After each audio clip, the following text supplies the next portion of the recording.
Muy buenas noches, gracias por seguirnos a Conversaciones en Terapia Sistémica.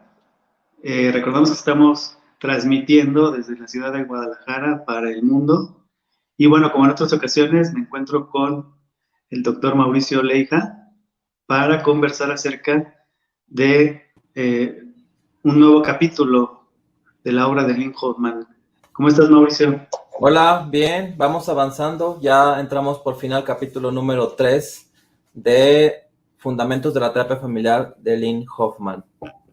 Muy bien, y este capítulo lo dedica Lynn Hoffman a hablar acerca de los estudios sobre cibernética, ¿no? Entonces nos presenta a los teóricos que aportaron a estas investigaciones sobre cibernética.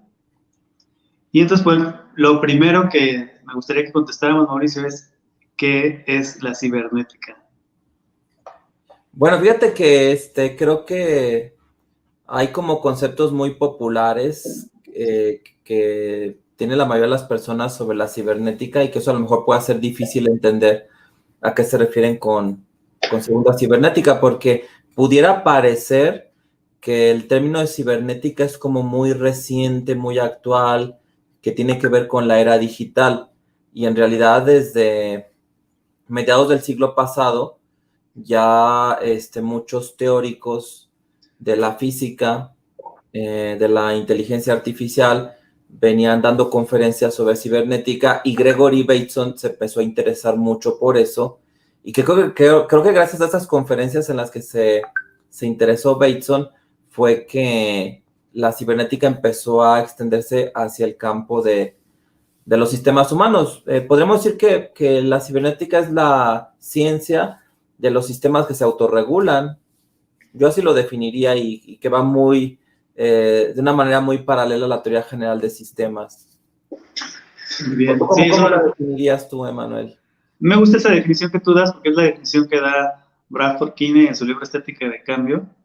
Es la ciencia que estudia los sistemas que se autogobiernan, los sistemas que se retroalimentan o los procesos recursivos de esos sistemas, ¿no? O de los elementos de esos sistemas.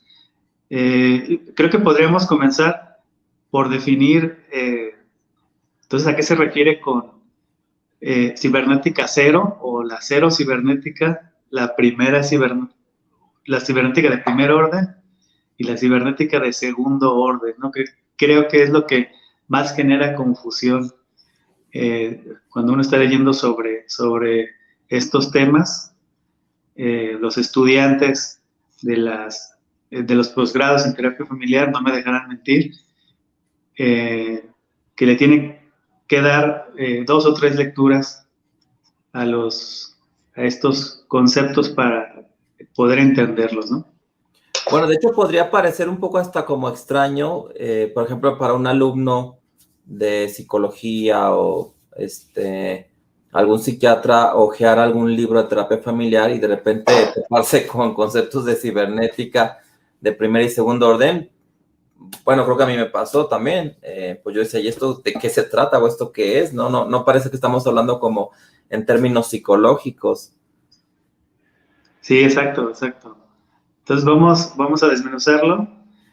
Podemos empezar con la cibernética de cero orden. El primer personaje de la historia que estudió a sistemas que se autogobiernan fue Herón de Alejandría. Él creó el primer sistema cibernético. Creo que si buscamos, Mauricio, la máquina que él creó, este personaje Herón de Alejandría, que me acuerdo yo, ahorita me corrige si me equivoco, era una especie de molino que se retroalimentaba. A ver, déjame ver si aquí lo puedo. Déjame ver, creo que sí. Oye, está muy interesante, ¿eh? Déjame ver,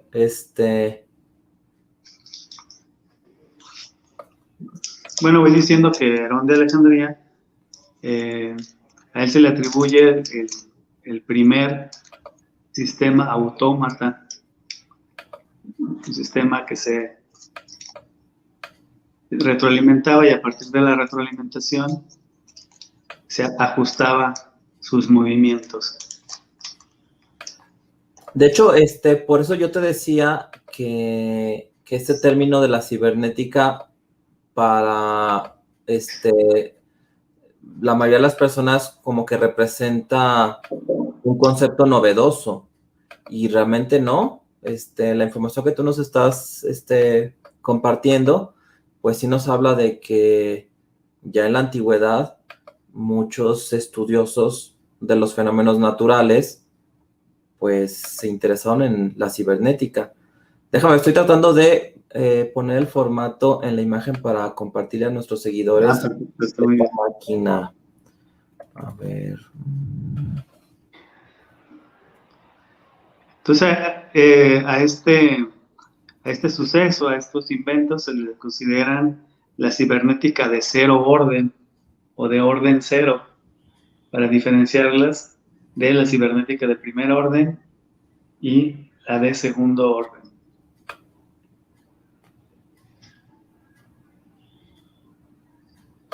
Mira, creo que aquí tengo ya la imagen, que creo que sí es la que tienes en mente. Sí. Es esta. Ah, ok, mira. Bueno, así fue como la encontré. No sé si es la que tenías en mente. Sí, como que me acordaba que era una especie de molino, pero bueno, es más bien como una máquina de vapor, parece, ¿no? Sí, de hecho, comentan que fue la primera máquina de vapor, pero parece que tiene un mecanismo de autorregulación. Creo que el momento en que se calienta el agua y empieza a girar, creo que eso debe de cerrar algún ducto para que el vapor ya no salga y no esté generando este movimiento. Algo debe haber en el mecanismo que genera la autorregulación, ¿no? Porque la clave del concepto es que el sistema se autorregule, que haya información que pueda funcionarle como freno o al revés, ¿no? Una desviación. Ajá, generar una desviación. Una Es que variación. fíjate, que más allá de las máquinas, que se me hace muy interesante lo que comentas, pues en mi formación como médico, ya cuando yo empecé a estudiar la terapia familiar y empecé a leer sobre los conceptos de retroalimentación positiva y retroalimentación negativa, pues eso yo lo relacioné de manera inmediata con lo que yo he estudiado de fisiología, sobre todo en torno al sistema endocrino.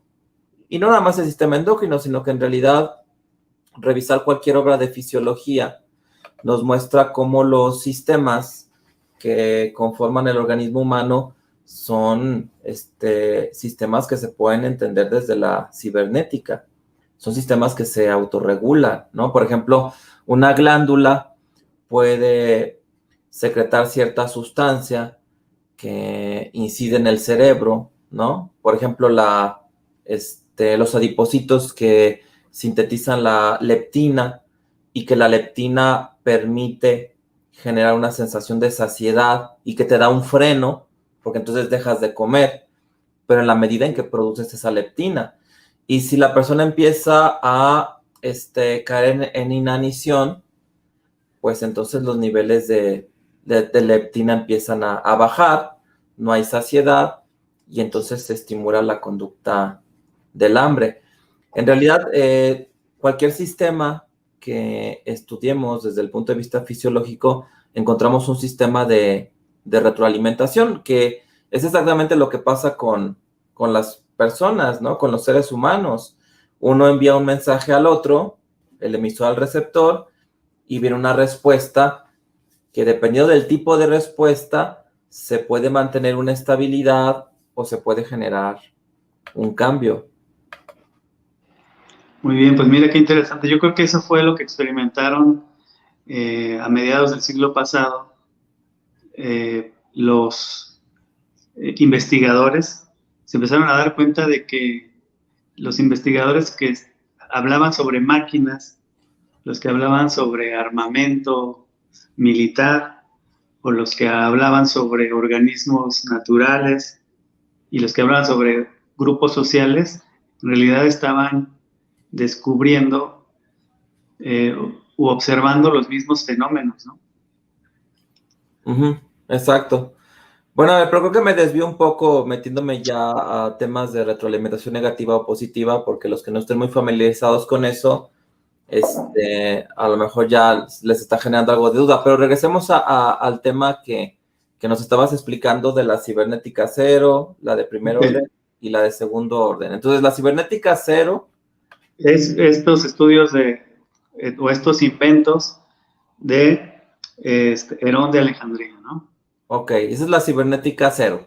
Esa es la cibernética cero. Luego viene la cibernética de primer orden, que son todos esos estudios en donde el observador se limitaba a ver las pautas en el objeto observado, las pautas, los círculos viciosos, las retroalimentaciones negativas y positivas.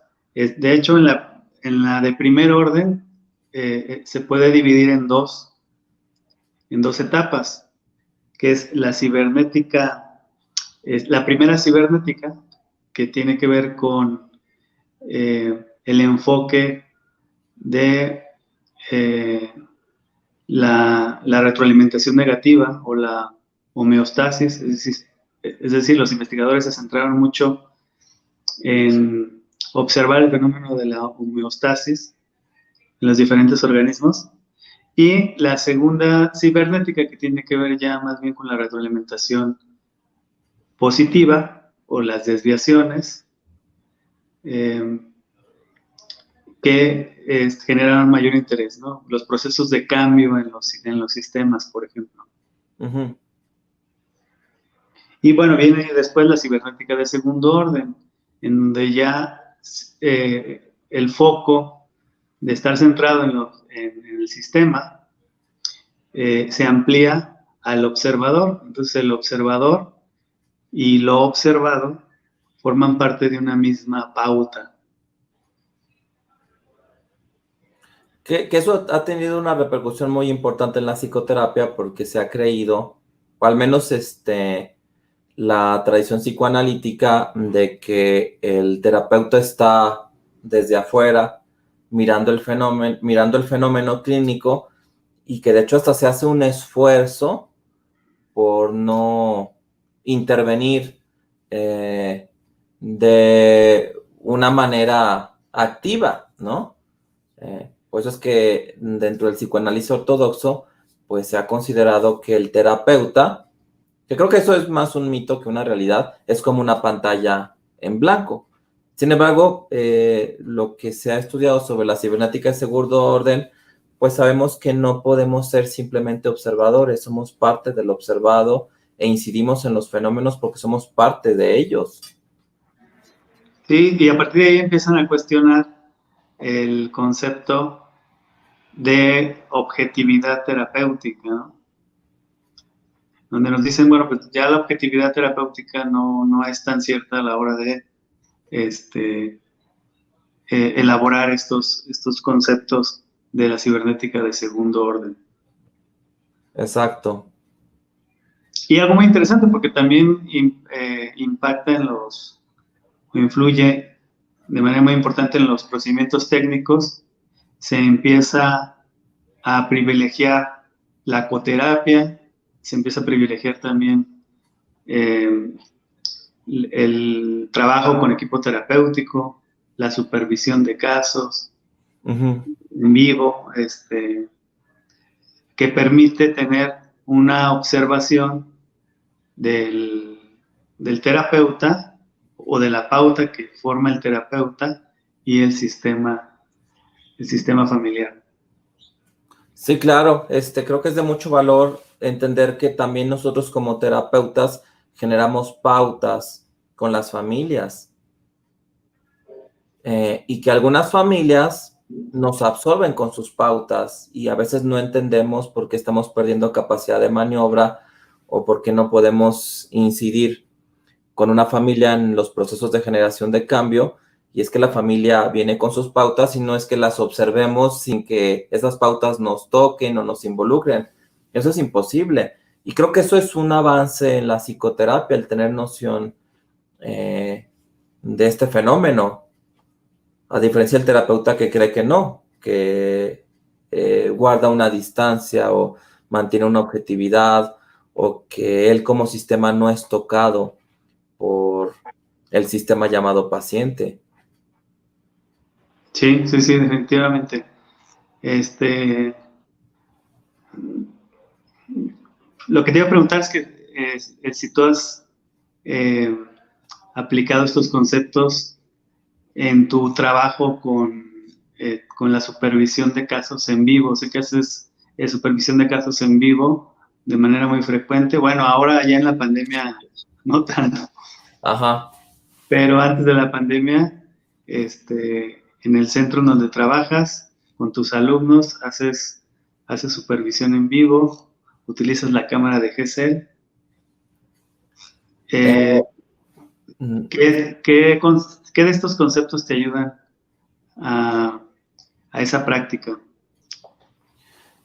pues fíjate que todo depende de dónde esté, ¿no? Si, por ejemplo, hemos hecho terapia familiar en instituciones públicas, en asociaciones, en institutos de terapia familiar, en mi consultorio que está dentro de un hospital privado.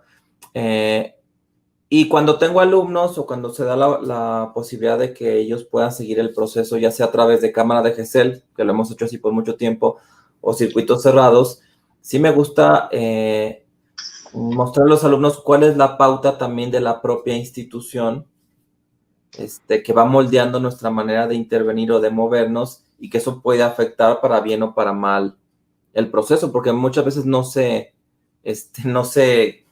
toma en cuenta eso. En dónde estás y cuál es la pauta de la institución, del lugar, del centro en el que tú estás recibiendo una familia y en el que estás trabajando con ella. O incluso también cómo la familia se afecta si tú la estás videograbando o no. O el propio terapeuta, ¿no? También.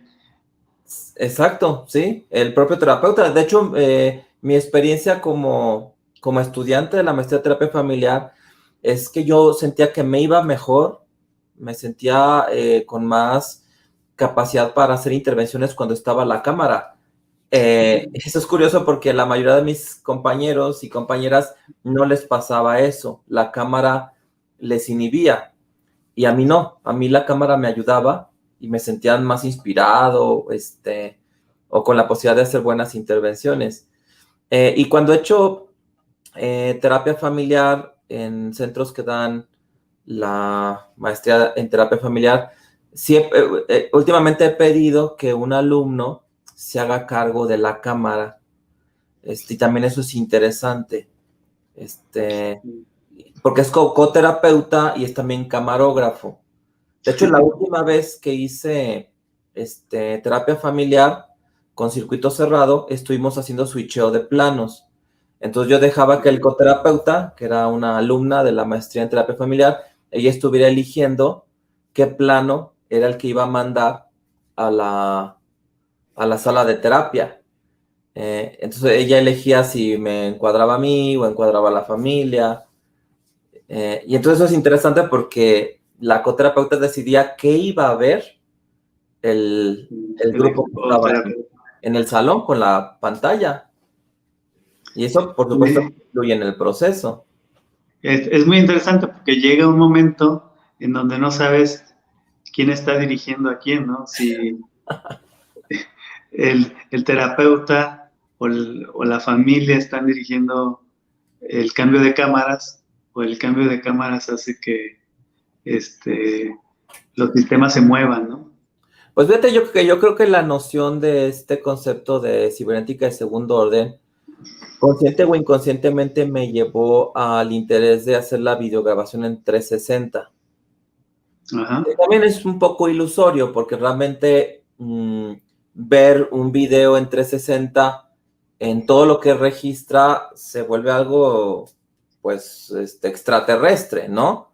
Tienes que elegir un ángulo para ver. Pero si tú recuerdas, empezamos a hacer eso en el Instituto Jalisciense de Salud Mental, SALME, y de hecho yo en un congreso de la Red Europea y Latinoamericana de Escuelas Sistémicas, Relates, presenté, que fue el que se hizo en Portugal. Yo creo que ya tiene 4 años, y ahí hablé sobre la grabación en 360 grados como una novedad tecnológica en terapia familiar. Sí, porque te permite observar toda la danza familiar sin perderte algún detalle, ¿no? Exacto, y entonces algo que yo decía es que esa sesión grabada en 360, que un maestro muestra a un alumno ya la grabación, el maestro puede elegir qué ángulo ver, y el alumno también, si el alumno tiene el video, puede elegir qué ángulo puede ver, de manera que no se vería 2 veces igual la misma sesión.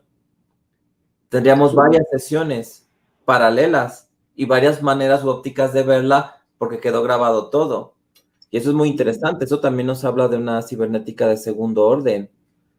Y varias lecturas, ¿no? Puede hacer una lectura centrada en algún miembro de la familia, o la lectura centrada en el terapeuta, una lectura centrada en cualquiera de los elementos del sistema, ¿no? Sí, claro, de manera que te queda más claro que entonces no es una sesión, no es la sesión, sino que es una gama de posibilidades de lo que fue esa sesión en el momento en que se estaba generando. Sí, sí, sí, claro. Y el concepto de objetividad pierde ahí su sentido, ¿no? Ajá, sí, y ya no, pero no, creo que el estudiante de terapia familiar llega a cruzar esa línea en donde ese tema ya no le angustia, ya no le frustra. Sabe que el observador es parte del observado y creo que tiene más ventajas tener conciencia de eso y operar con ese conocimiento que ignorándolo. Creo yo, sin embargo, que ha habido terapeutas en décadas pasadas, o tal vez si nos vamos a la antigüedad, a lo mejor filósofos que también la hacían de terapeutas por lo que conversaban con las personas y los cambios que generaban, que entendían consciente o inconscientemente algunas nociones de esa cibernética de segundo orden y que eso guiaba sus intervenciones que resultaban exitosas. Sí, muy bien, definitivamente. Creo que si lo traes en mente como terapeuta, puedes hacer uso también de esa influencia que tiene sobre el sistema desde el inicio de tu intervención, o incluso antes de tu intervención, para empezar a promover cambios o diferencias en las personas. Gaby García nos saluda y nos dice que va llegando, de qué tema se trata. Y Arely Rodríguez le contesta de la cibernética. Estamos hablando, sí, de la cibernética. Arely Rodríguez nos comparte, hay un tercer momento a finales del siglo XX por la influencia del segundo orden, por Heinz Bohm, Humberto Maturana y Francisco Varela. Muy bien, aparecen nuevas terapias posmodernas, individual, narrativa, conversacional. Muy bien, gracias a Arely Rodríguez. En efecto, la segunda cibernética, o la cibernética de segundo orden más bien, deriva en estas prácticas posmodernas, ¿no?, que ahora están muy en boga y que forman parte de la vanguardia de la terapia o las terapias familiares, ¿no? Sin embargo, algo que creo que sí preocupa en la psicoterapia es que todavía hay una división muy rígida entre las escuelas y que estos avances que resultan novedosos, porque no nada más te ofrecen una mirada más compleja para entender un fenómeno clínico llamado terapia familiar o sesión de terapia, sino incluso para mirar todo el universo y para entender lo que está pasando con tus intervenciones en cualquier contexto y a cualquier nivel. Sí, muy bien. ¿Hay algún otro comentario por ahí? No. Muy bien, pues bueno, en el libro lo que podemos ver en este capítulo es diversos autores que han hablado sobre el mismo concepto, pero con palabras o con frases diferentes, ¿no? Pero cuando hablamos, por ejemplo, de morfostasis, de retroalimentación negativa, de freno, estamos hablando de un mismo proceso, de un mismo fenómeno, que es esa tendencia de los sistemas hacia el equilibrio, ¿no? Hacia las pautas que generan equilibrio. De hecho, yo había compartido esto la vez pasada, esta caricatura que me gusta mucho, que nos habla de Sí, cómo padre, sí. los sistemas se autorregulan y entonces mantienen un estado de equilibrio, sin que tenga que haber una incidencia de un sistema externo, ¿no? Que de hecho fue Don Jackson el primero que introduce el concepto de homeostasis para describir a las familias un poquito de tiempo después de que Bateson publicara su trabajo sobre familias de esquizofrénicos, titulada Hacia una teoría de la esquizofrenia. Creo que fue 2 años después que Don Jackson publica un artículo titulado sobre la homeostasis familiar. Y entonces se empiezan a popularizar estos conceptos y entonces ya se empieza a hablar de cuáles son los mecanismos que operan en un sistema familiar para mantener un estado de equilibrio o para avanzar a otro nivel de funcionamiento, tener algún cambio, generar el rompimiento de una pauta, que de hecho Salvador Minuchin, pues él era partidario y lo decía abiertamente, y al menos tiene un trabajo donde habla de las crisis como generadoras de cambios en las familias, ¿no? Creo que Minuchin, teniendo en mente estos conceptos de la retroalimentación negativa y positiva, pues metía información al sistema para llevarlo a este estado en el que se rompía el equilibrio. Es decir, una retroalimentación positiva, información nueva, información novedosa, que lleva al sistema a cambiar, a romper sus pautas y que en eso se da la oportunidad de que se dé un mejor funcionamiento.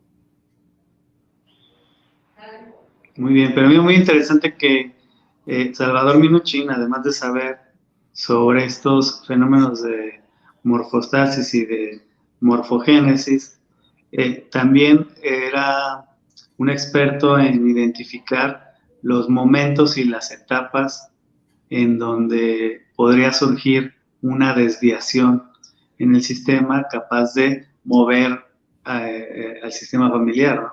Sí, claro, sí. Sí, sabía dónde o en qué momento tirar el golpe para generar esa desviación. Que eso me parece que es una habilidad muy importante a la hora de hacer una intervención con una familia. Exacto, que de hecho pudiera ser también que las familias ya vengan con una dosis de retroalimentación positiva que han ido tomando de su contexto inmediato y que llegan a la terapia casi al borde del cambio. Ajá. Claro, también toca ver familias que se mantienen en esta retroalimentación negativa y que entonces se mantienen en un estado de equilibrio que resulta difícil romper. Sí, que por eso es muy importante identificar ese momento exacto, esa etapa en donde se puede provocar esa crisis, ¿no? O se puede ayudar a la familia a que esa desviación pueda producir un cambio importante. Sí, porque recuerdo que en el libro El arte de la terapia familiar, Minuchin directamente les pedía a sus alumnos que impulsaran un conflicto, que en las primeras sesiones buscaran un conflicto y que lo impulsaran, ¿no? Tratando de generar esa retroalimentación positiva. Y fíjate que Lynn Hoffman menciona un concepto muy interesante que a mí me ha costado trabajo entenderlo, sobre todo cuando lo leí de Mara Selvini, que es el concepto de ibris, o ahí lo menciona como ubris. Yo creo que tiene varias traducciones ese término griego, que habla de un sistema en el cual la retroalimentación negativa no alcanza a frenar o a limitar un proceso que está creciendo y que aparentemente se está saliendo de control, ¿no? Pero muy referido hacia como actitudes humanas como de orgullo, o no me acuerdo de qué otra manera lo traduce Lynn Hoffman. Y que algo interesante que menciona es que dice que eso lo vemos en la mitología griega, cuando los héroes se empiezan a inflar, hasta que caen. Por ejemplo, Edipo Rey, que eso tampoco lo vio Freud, pues llega al reino de Tebas como un héroe porque él vence a la Esfinge que tenía asolada la ciudad de Tebas, y llega como rey porque se casa con la reina Yocasta sin saber que era su madre, y después de eso viene una caída y hasta se termina sacando los ojos, ¿no? Y también conocemos la tragedia de Dédalo e Ícaro, que ellos se escaparon del laberinto de Creta, que de hecho Dédalo lo había construido, a través de alas que ellos habían diseñado y que las habían pegado las plumas con la cera que habían fabricado unas abejas. Y entonces Ícaro, el hijo de Dédalo, vuela muy cerca del sol, que ya se le había advertido que no subiera tanto. Y entonces al acercarse al sol, el sol derrite la cera con el que estaban fijadas las plumas de las alas, y pues él se desploma hacia el mar, ¿no? Y entonces esto nos muestra un ejemplo de un ascenso que aparentemente no tiene freno, y que finalmente viene la caída, ¿no? Que eso también lo encontramos en Adán y Eva. Cuando la serpiente le dice a Eva que pueden ser como Dios, entonces también, como Ícaro, quiso volar hasta el sol y viene la caída. Muy bien, muy interesante.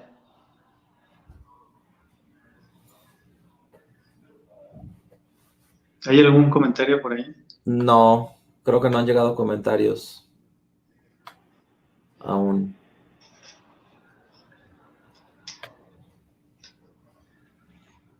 Muy bien, podemos seguir hablando del capítulo, o prefieres que dejemos información para el próximo, o tratemos de darle conclusión a este capítulo el día de hoy? No, yo creo que no alcanzamos a revisarlo todo. Ok. Podemos dejar, por ejemplo, para la próxima ocasión, un concepto muy interesante también de la función que tiene la desviación en los sistemas, su función mediadora, las carreras irresistibles, también las podemos dejar, y el equilibrio patológico para la próxima sesión. Perfecto, muy bien. Si entonces en la siguiente transmisión terminamos de ver el capítulo 3 sobre la segunda cibernética. Perfecto. Bueno, Emanuel, muchas gracias. Nos estamos viendo. Gracias a ti. Saludos a todos los que siguen esta videotransmisión, a los que nos van a ver después de que se publiquen en las redes. Y bueno, recordarles que sigan leyendo el capítulo 3 para que compartan con nosotros sus comentarios, sus experiencias y lo que más les gusta de estas charlas. Bueno, aquí Arely Rodríguez nos dice que el equilibrio patológico se va a poner bueno. Claro, claro. Bueno, entonces nos vemos el siguiente miércoles. Muy bien, nos vemos. Hasta luego. Bye.